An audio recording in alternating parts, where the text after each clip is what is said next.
All right, good morning. Welcome to this week's edition of the Arkansas Broadband Leaders Network, or ABLN. Glad you could join us. We're going to go through several things today, a couple of updates on the BEAD program, kind of where we sit at the moment, and look at the timeline. And then some interesting content this morning that I think you'll find interesting. We're going to talk about the costs of rural broadband construction and deployment and what goes into that. So interesting content for today. We'll go through a couple of updates first, then we'll look at the content, and then as always, open it up to Q&A.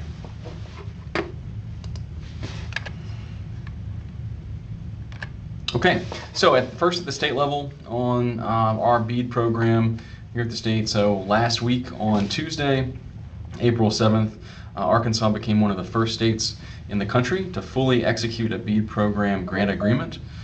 Really excited about that. We executed that with Brightspeed. So Brightspeed was the first ISP to sign the grant agreement on their side, and then I went and signed it on our side to have it become fully executed. I'm pretty sure we were number 4 in the country to get that done, so really excited about that. NTIA would never confirm that for me officially, so instead of saying number 4, we just said one of the first, and which is factual and true. But in any event, we just continue to show Arkansas is moving forward with a sense of urgency in this program, and just another example of how we're getting that done. So again, last week, proud to have our first grant agreement officially executed in the BEAD program. Our second batch of BEAD awards, if you recall, we had a first grouping that went before the legislature kind of late February. Our second batch of awards is going to go before the legislature in a couple of weeks on April 29th. The second batch will be considered by JBC's peer review subcommittee.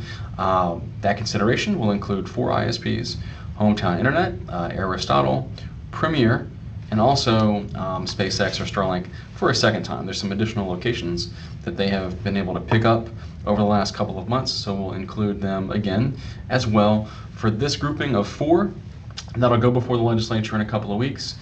These 4 ISPs will cover 27,700 homes and businesses for $176.4 million, in grant funding. That comes out to $6,360 in grant cost per location, of those 27,000 locations. There's an additional $78.8 million in committed match funding, from these 4 ISPs, which brings the total project cost between the grant funding that the state has awarded plus the match funding they're putting up, because remember, they have to have skin in the game in this program. Total project cost for these 4 and their projects in this batch, over $255 million in total project cost. So again, a great economic driver for the state. Actually, there was some research a few years ago put out by Purdue University that talks about a 4 times multiplier for every $1 of broadband infrastructure investment, right? And so for every $1, $4 in economic impact return. These 4 just by themselves, over $1 billion in economic impact to the state. So again, great economic driver. For these 4 ISPs and their projects, 98% of the locations going to a fiber build, and 2% of those locations going to LEO satellite through Starlink. And one note too, for folks maybe new to the call, we always have Q&A at the end, so please feel free as we go through to key in questions into the chat box as we go, and we'll look at them at the end of the call, or when we get there, feel free to come off of mute and we'll talk through anything you may have. At the federal level, kind of the one note we have for you, which is kind of similar to last time we talked. As of yet, NTIA has still not released their guidance around non-deployment funding. A refresher there, what is non-deployment? That's the excess funds that the state has available, right? So just to recap, the BEAD program itself is a $1 billion program in Arkansas. Took about $300 million or so to have the infrastructure awards granted, leaving between $650 and $700 million left in the program. NTIA still has to give us rules and guidance about what we will be allowed to do with that. It was supposed to be released last month. It wasn't. We're still waiting. But as soon as they put information out, we're going to move quickly and with a sense of urgency, and we'll keep you updated once that comes out. Also, quick aside here, you hear different things. Some people say the guidance is going to come out tomorrow. Other people say the guidance is going to come out next month. Other people say it could be November. So we'll just have to wait and see on that. Quick look at the immediate timeline here for the BEAD program. As we stated a second ago, the batch 2 of awards for those 4 are going to go before legislative appropriation approval in a couple of weeks. And the execution of grant agreements is ongoing, right? We executed our first one last week. Excited about that. Hopefully we get the press release out about that out in the next couple of days. But in any event, signed the first one last week, and it's ongoing now, right? We expect there's a couple of more that are getting close, and that should just continue to roll out over the next month or two. We're still estimating here Q2 for the ISPs to complete their project environmental reviews and then receiving their official notice to proceed for construction from our office between now and end of June. It's our best guesstimate at the moment. You know, does that mean that all 17 of the providers are going to be doing stuff by the end of June? Not necessarily. This is our best guess and best estimate, but we're trying to move with a sense of urgency in the program. Okay, so with those couple of updates there, again, I want to talk this morning a little bit about cost uncertainty in rural broadband builds. So we'll have some slides on that, and then we'll go to open the floor, as always, to Q&A. Let me move you guys over here so I can get my notes available to talk you through cost uncertainty in rural broadband builds. So again, if you have questions, please key them in, and if not, come off of mute when we get there. So for today's topic, we wanted to discuss cost uncertainty in rural broadband builds. You know, more specifically, we want to look at what drives the cost of rural broadband in Arkansas. And as many of you know, I'm sure, rural broadband projects can look straightforward at a high level, but costs can change quickly once real world conditions come into view. So that makes cost uncertainty an important part of planning, building, and sustaining broadband infrastructure. To ground the discussion, I want to start off with some high-level cost drivers behind rural broadband builds. So then we'll talk about what creates cost variation, because there really is not one true cost for rural broadband. Costs depend on project-specific conditions like terrain, infrastructure availability, permitting, and construction methods. We also want to use this as a discussion about uncertainties. Okay, thank you for that.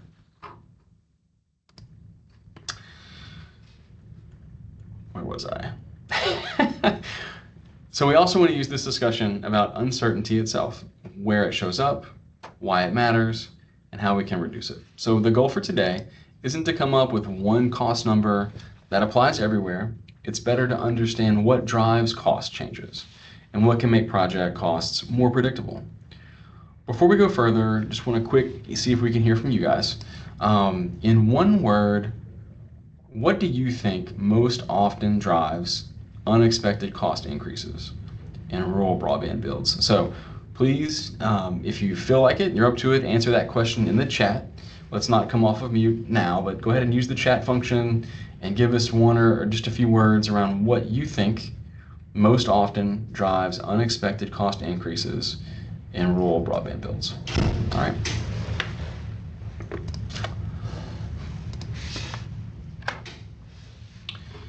Rural areas usually face higher build costs and often have less existing infrastructure to work with.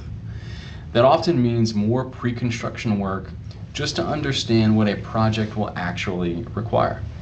Public investments like the BEAD program are meant to help close those gaps.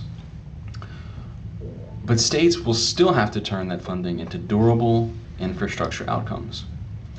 Look, in Arkansas, our goal through the Arkansas Rural Connect Grant Program is to help projects succeed by reducing avoidable friction and improving the predictability of costs. That means not just funding deployment, but helping to create other conditions where fewer projects are surprised by preventable delays and cost increases.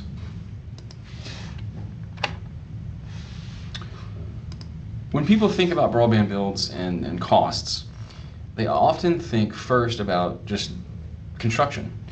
But broadband builds involve a much broader set of costs than just putting fiber in the air or in the ground. Projects first pay for design and make ready, including surveys, engineering work, and network design. They also pay for permitting and compliance, including right-of-way approvals, crossings, like railroads, that's crazy expensive and you wouldn't believe how much that costs, and environmental or historic review. Construction then includes placement method, restoration, materials, and labor. After that, projects still have to cover customer connections, like drops to the home, premises work, and activation. And then, even after deployment, there are ongoing operating costs, like maintenance, repairs, monitoring, and replacements that have to happen over time. It's important to note that when we talk about broadband build-out and cost, we're really talking about a full life cycle cost stack, not just one construction number.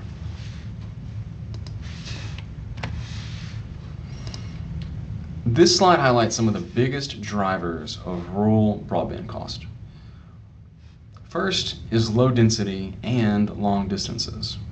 Rural projects, as you guys well know, usually require more miles of network to reach fewer locations, which raises the cost per passing.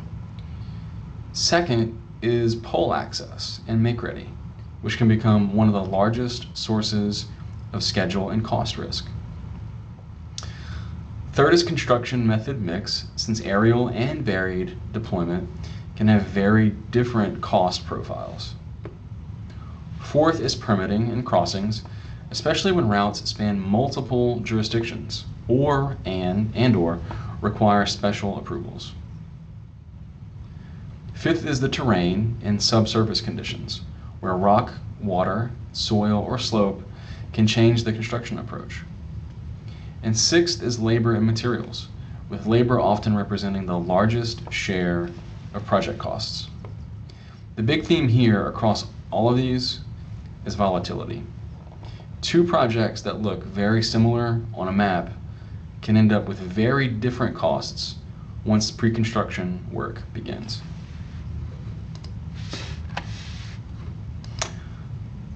We want to spotlight make ready really because this is one of the clearest examples of uncertainty affecting both cost and schedule. Make ready is necessary to protect safety and reliability. We're going to fix that for next time.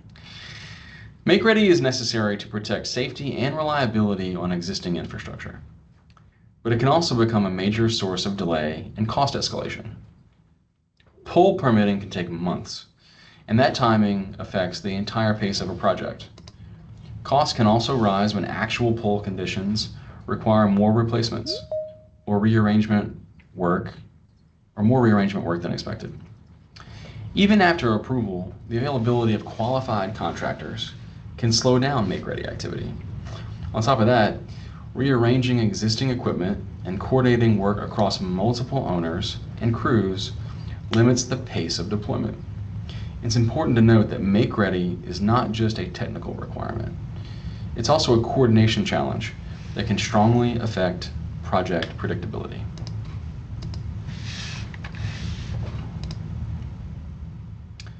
Construction method choices also have major cost implications. According to the Fiber Deployment Cost Annual Report of 2025, buried deployment for fiber builds typically costs much more than aerial deployment on poles. This data also shows that labor makes up a large share of both buried and aerial construction costs. The key point here is that method choice is shaped by things like right-of-way constraints, permitting challenges, the terrain of the land, and existing infrastructure. When a project has to change methods during planning or construction, the cost impact is not limited to that one segment of work. It can also affect engineering design, environmental reviews, and the overall project timing. For fixed wireless builds, there are similar trade-offs. Decisions about whether to modify an existing tower or build a new one affect both immediate and long-term time and cost. Tower height, equipment position, backhaul needs, and spectrum constraints all shape what the network can support. And if bandwidth needs change unexpectedly, costs can increase very quickly. For low Earth orbit satellite builds, or LEO satellite builds, the cost picture looks different, but there is still uncertainty. The launch cadence of satellites going into space helps drive service capacity costs, and changes in demand or unexpected events around the world can require additional launches or replenishment. Across all of these technologies, one common theme is that changing technical assumptions usually creates downstream cost consequences.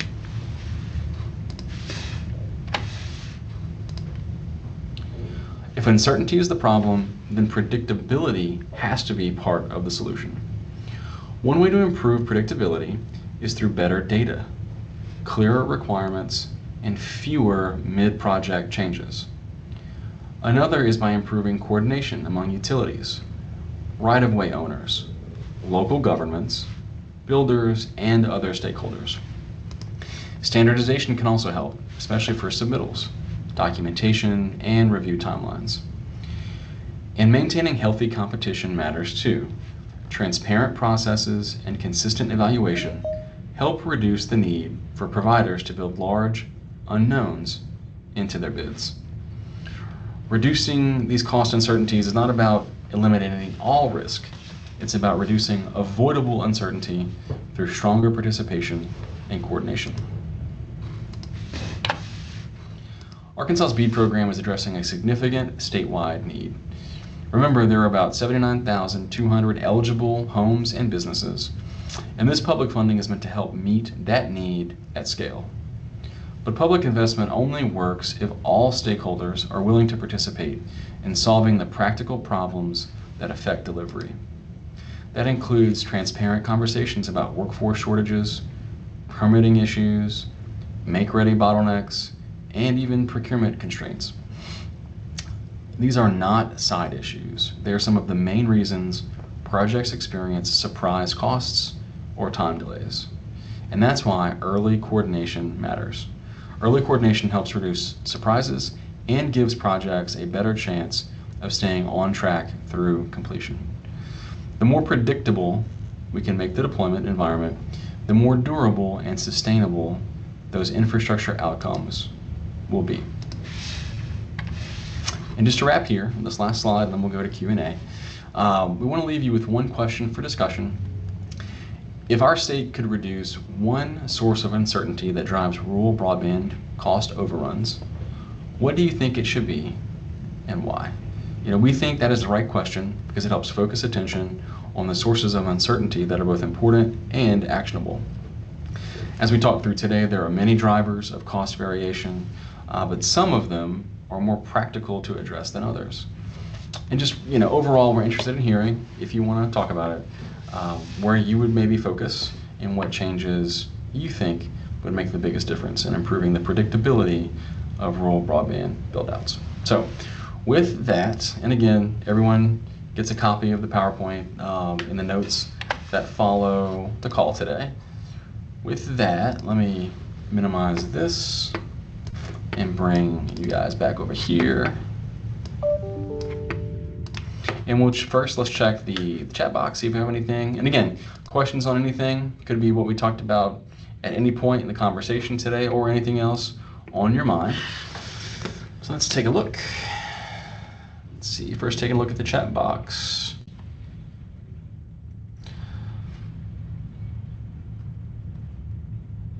All the AI note takers.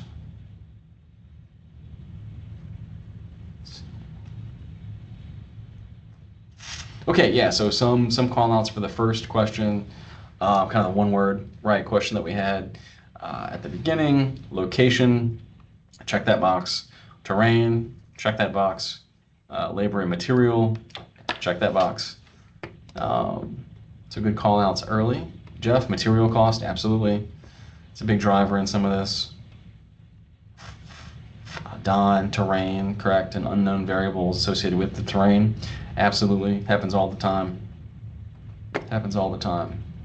You know, you think you're able to go and go underground, right? And then you get there. And perhaps it's not what you expected, especially the depths that you thought certain things were going to be.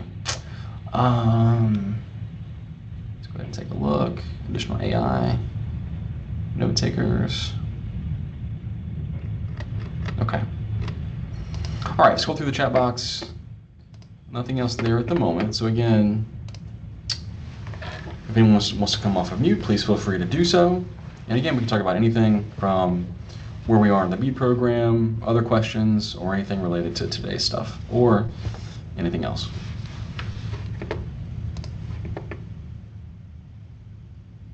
And we'll sit for a minute or two just in case. Every once in a while, someone's typing out a very long question, and it takes a minute, but we'll take it just another minute or two and sit tight.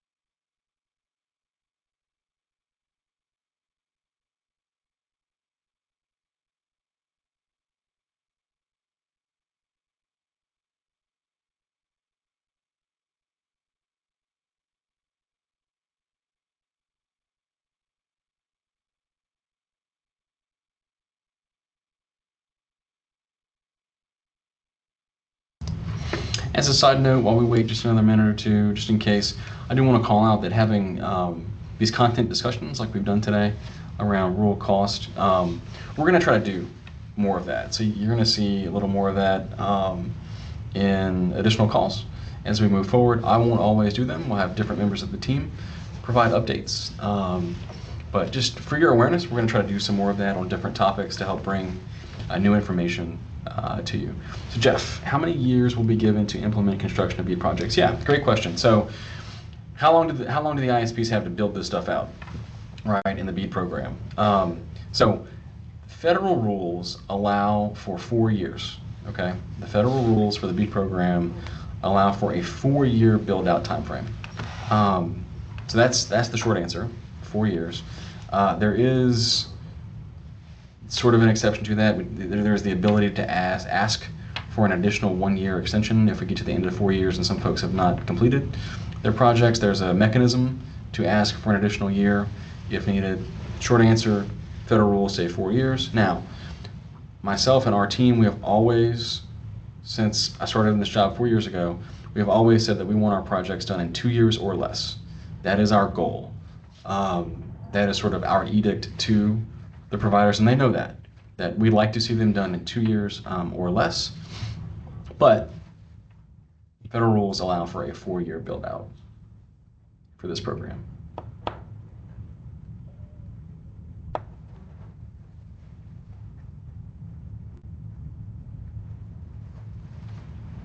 Good question.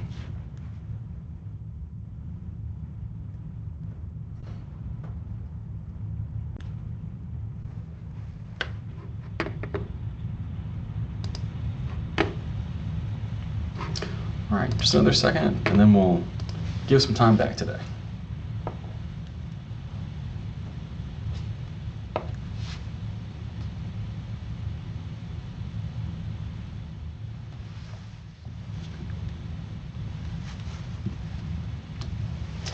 Okay, well with that, we'll let everybody go and get some time back on your Friday. Thanks for joining us. Hopefully a couple of new updates and some interesting information here. Look for the follow-up email to come later today.